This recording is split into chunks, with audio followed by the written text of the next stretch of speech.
Halo, selamat pagi, selamat siang, selamat malam, selamat datang di podcast Untung.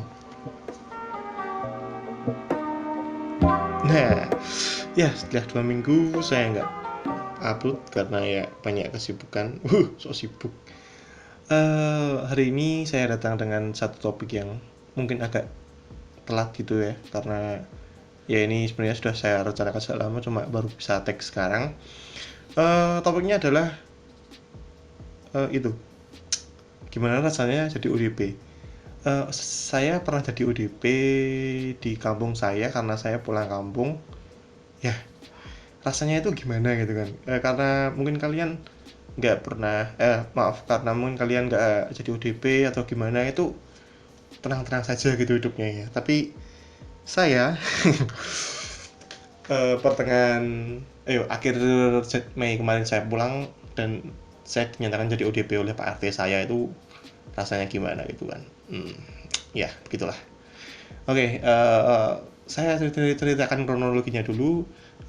Saya libur lebaran tanggal berapa ya, itu sekitar 21 Mei itu saya pulang kampung, dan itu grafik corona masih naik di Semarang, masih bisa dibilang zona merah. Dan di jalan pun saya juga ketar-ketir gitu kan. Saya berangkat jam dari Semarang jam setengah 7 pagi. Itu saya agak ketar-ketir gitu kan, karena sebenarnya mau berangkat jam 3 pagi atau jam 4 pagi, karena saya dari Semarang ke Wonogiri itu nggak dekat, bisa dibilang jauh banget gitu ya, karena dari tengah Pulau Jawa sampai ke ujung timur Pulau Jawa Tengah gitu kan, sekitar 180 km kalau saya lihat di Google Maps. Yaitu saya tempuh dengan naik motor sendirian pakai Mio, yang kalau saya naiki cuma bisa jalan pol mentok 90 km per jam. Ya begitulah. Oke, jadi saya berangkat dari Semarang jam setengah 7. Saya berdoa kan, aduh semoga tidak ada dicegat atau semoga tidak disuruh putar balik gitu kan. Karena itu sedang santer-santernya isu kalau di mana-mana akan banyak, apa namanya, akan banyak polisi yang berjaga, polisi yang hadir, polisi yang mengawasi kalau ada orang yang masuk keluar kota, akan di stop, akan disuruh balik gitu. Nah, saya berangkat jam setengah 7 pagi. Itu saya hanya pakai celana pendek, kaos polos biasa, dan jaket biasa biar nggak dikira orang jauh gitu. Isi tas cuma laptop sama buku doang gitu kan, kayak biar ya anak kuliah. Nanti kalau saya punya rencana kalau dicegat gitu kan, saya mau kuliah pak gitu kan. Loh, kuliah mana? Kan itu tuh, oh iya iya gitu. Padahal itu juga Sabtu juga kan, nggak mungkin juga ada kuliah gitu.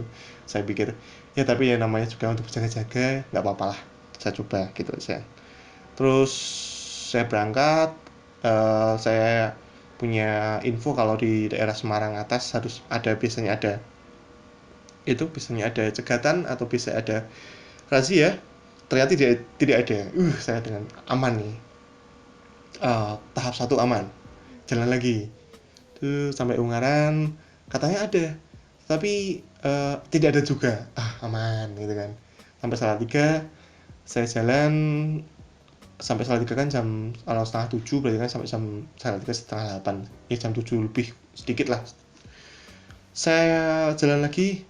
Wah, ini jangan-jangan ada razia nih, karena saya lihat kota kan. Kalau lewat pinggir kan nanti musuhnya truk-truk gitu ya, jadi males banget. Akhirnya saya lewat kota dengan berharap tidak dicegat gitu kan. Ya sudah, saya jalan lewat kota dan tidak ada cegatan juga gitu kan. Cuma hanya ada Pak Pol dan Pak tentara yang berjaga-jaga doang, tanpa ada pencegatan gitu kan. Terus lalu saya sampai Kartasura. Kartosuro itu katanya di pos polisi perbatasan itu juga ada. Puji Tuhan juga nggak ada. Sampai cuma di Wonogiri gitu kan, di Wonogiri kota ada hijau-hijau gitu kan. Waduh, ini pasti ada cegatan ini. Ada hijau-hijau di tengah jalan, jadi jalan cuma berapa meter ada Pak Polnya sekitar 4 atau 5 di tengah jalan gitu kan. Waduh, ini saya sudah pesimis, sudah skeptis gitu kan, aduh ini gimana ini kan, nanti kalau ditanya dari Semarang Anda harus putar balik gitu kan, nggak lucu gitu kan. Sangat menyiksa diri saya secara batin maupun fisik gitu, karena harus kembali ke Semarang yang harus macam lagi nyepeda. Ternyata yang diberhentikan hanyalah mobil gitu kan, harus dicek dari mana, terus orang mana, isinya berapa. Yang dicek cuma mobil doang, kalau yang motor silahkan lewat gitu, silahkan Anda melewati prank ini gitu kan. Ya sebenarnya itu kayak prank gitu kan, karena sudah dari jauh itu kelihatan hijau-hijau gitu kan, pak pol yang sudah pakai rompi-rompi hijau itu. Ya saya takut gitu, karena ya namanya juga pengen pulang, udah 3 bulan nggak pulang kampung, bapak ibu sendirian di rumah, terus beberapa hari juga bapak ibu sebelumnya sakit gitu kan, jadi tambah kepikiran, jadi pengen pulang, cepet-cepet pulang gitu kan. Akhirnya setelah dimologi itu lolos, aman, sampailah saya di rumah gitu kan. Sampai di rumah, saya tidak bersentuhan dengan bapak ibu saya, padahal sebelumnya kalau saya ketemu itu cipika-cipiki, saya pelukan sama bapak saya, dan ya melakukan kontak fisik gitu. Tapi setelah saya pulang, saya sudah sadar diri gitu kan. Ya walaupun saya yakin ya saya itu negatif corona, cuma in case, dalam kasus ini untuk berjaga-jaga doang gitu. Saya langsung ke kamar mandi, baju saya, jaket saya, celana saya cuci sendiri. Saya langsung lakukan aksi itu gitu kan, cuma halo pak, halo mah gitu. Uh, ya wis ndang mandi, ya wis ndang makan gitu, cuma gitu. Setelah ngobrol-ngobrol, saya tuh sangat takut untuk melakukan kontak fisik kepada orang tua saya gitu, takut kalau kenapa-napa gitu kan. Terus akhirnya saya juga searching di Google gitu kan, uh, efek corona seperti apa gitu di pertama hari, kedua hari, ketiga. Dan ya saya cuma was-was doang gitu.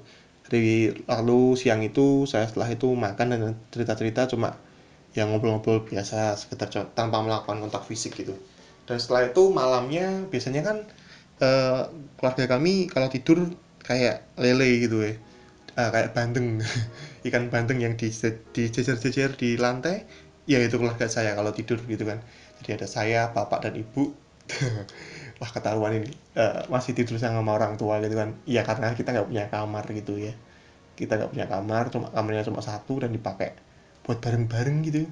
Akhirnya kita tidur, tetapi waktu itu saya nggak tidur sama orang tua gitu. Biasanya seperti itu, saya harus tidur agak jauh, nggak dekat seperti biasanya. Akhirnya ya itu akan agak sedikit membebani saya secara batin gitu ya, karena biasanya itu tidur sama orang tua, cerita-cerita kalau sebelum tidur gitu. Sekarang cerita-ceritanya agak jauh gitu. Ya nggak apa-apa sih sebenarnya, cuma agak gimana gitu ya, ngobrol-ngobrol sebentar. Setelah itu tidur, bangun pagi. Saya waktu itu kan karena saya nggak kontak fisik, jadi saya kira aman gitu ya.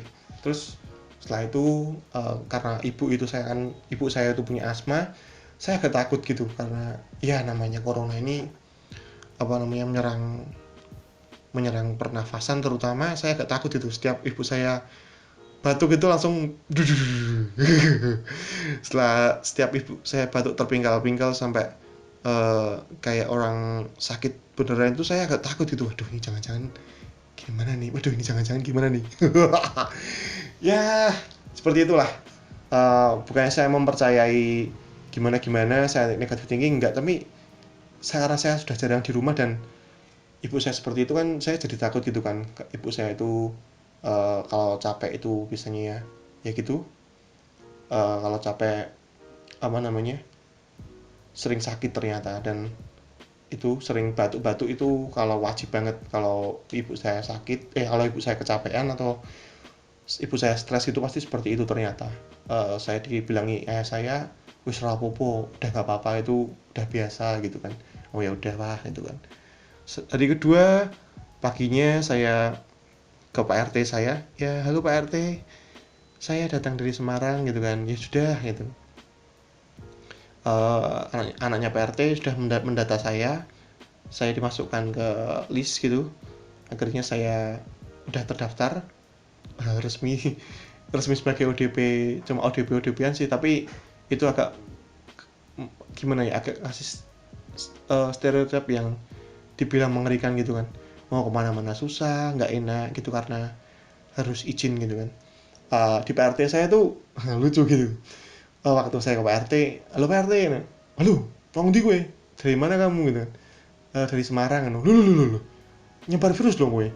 Enggak, santai aja, tenang, saya negatif sepertinya pak. Lu gitu kan. Yaudah, tidur di apa namanya, di bawah pohon apa, bambu gitu kan, turun yang pring kono, turun yang papringan kono, tidur di halaman belakang gitu kan intinya. Terus dulu gitu, lah kamu kira saya ular gitu kan. Lalu sontak semua orang di rumahnya itu ketawa gitu kan. Ya saya terkenal di rumah itu sering-sering bikin jokes sampah seperti itu, ya nggak apa-apa gitu kan. Saya nggak akan sakit hati karena cuma kayak gitu, itu santai gitu kan. Ya wis, ya udah kamu sekarang nggak usah kemana-mana, di rumah aja. Kalau mau keluar-keluar, kalau mau balik ngomong sama saya gitu kan. Ya nggih Pak RT, ya gitu kan. Setelah itu selesai, dah, saya ternyata sudah resmi menjadi ODP secara uh, karena di kampung saya itu tidak terlalu ketat gitu ya, cuma seperti itu, nggak harus diawasi 24 jam, itu dari puskesmas pun juga tidak ada. Itu agak ringan beban mentalnya. Seperti itu.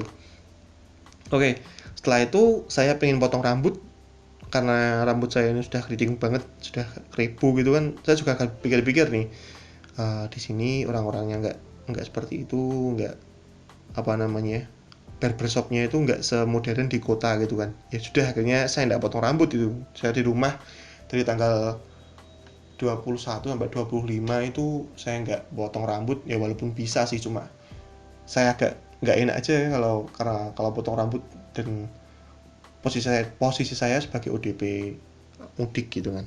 Ya sudah, akhirnya saya nggak jadi potong rambut. Dan waktu saya biasanya ke tempat teman saya nongkrong gitu kan, saya harus agak minta izin gitu.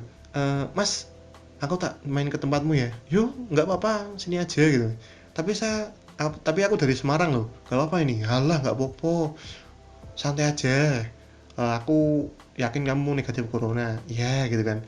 Itu kayak budaya yang asing gitu di telinga saya, di WhatsApp saya itu agak asing gitu, karena ya sebelumnya kan nggak pernah kayak gitu tuh. Main ya tinggal main, nongkrong ya tinggal nongkrong gitu kan. Tapi sekarang harus seperti itu. Sedih gitu bilangnya, sedih gitu harus kayak gitu tuh ya, karena mau nggak mau kita harus menaati protokol kesehatan yang ada, yang dijalankan gitu kan. Nggak apa-apa gitu. Oke, setelah itu beberapa hari saya harus aktivitas di rumah seperti biasa, bantu orang tua dan lain sebagainya. Saya kira ODP, saya kira ibu saya kena, tapi ternyata puji Tuhan enggak, santai-santai saja, masih sehat walafiat sampai detik ini, ya gitu kan. Bahkan kemarin ulang tahun yang ke-60 gitu kan, ye, puji Tuhan nggak apa-apa gitu. Bapak saya juga nggak kenapa-napa, saya seneng aja.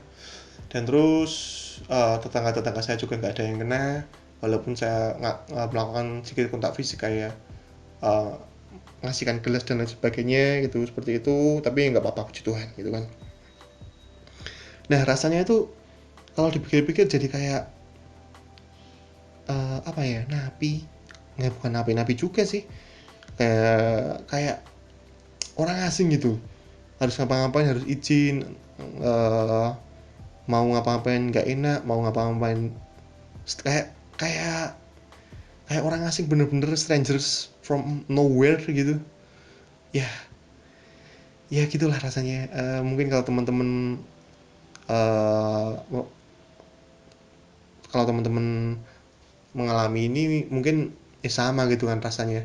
Bahkan kalau saya lihat di berita-berita, lihat di TV-TV, bahkan ada yang sampai mengasingkan diri di kebunnya gitu kan, sebelum kontak fisik sama orang tua, sama anak-anaknya, karena ada di Jakarta. Ya gitulah, banyak banyak kejadian yang bikin kita sedih gitu kan, yang bikin kita sakit hati gitu karena ini gitu kan. Ya semoga pandemi ini bisa segera diatasi oleh pemerintah, oleh orang-orang yang berwenang gitu, agar kita bisa hidup normal kembali. Ya walaupun kita harus new normal itu ya banyak lah, nanti mungkin saya akan bahas juga tentang new normal ini gimana. Ya gitulah intinya. Jadi intinya saya jadi ODP dan itu rasanya sangat tidak enak, sangat tidak enak gitu kan. Itulah kenapa saya tidak potong rambut, saya kenapa tidak keluar rumah ya karena itu, karena saya jadi ODP mudik waktu tanggal 20 Oktober kemarin. Oktober 20 Mei gitu kan, waktu lebaran kemarin. Ya gitulah. Oh iya, waktu itu juga lebaran itu jadi nggak kayak rasa lebaran gitu. Biasanya orang-orang datang ke rumah saya, biasanya saya juga datang buat cari makan opor atau cari makan apalah itu, cari makan makanan, cari fitrah. Ya seperti itu, tapi tahun ini nggak ada, saya cuma di rumah aja, bahkan tidak ada tamu yang datang kepada kami, keluarga kami sangat kesepian waktu itu, bahkan keluarga kami pun juga nggak tetangga-tetangga, karena ya kita tahu diri lah, kita nggak enak gitu kan. Ya gitulah. Terima kasih telah mendengarkan podcast ini. Like kalau nggak suka, dislike kalau nggak suka ya. See you on next video. Kok bisa ya orang-orang yang apa namanya pulang jadi ODP terus tanpa rasa bersalah malah kemana-mana gitu. Entahlah, aneh.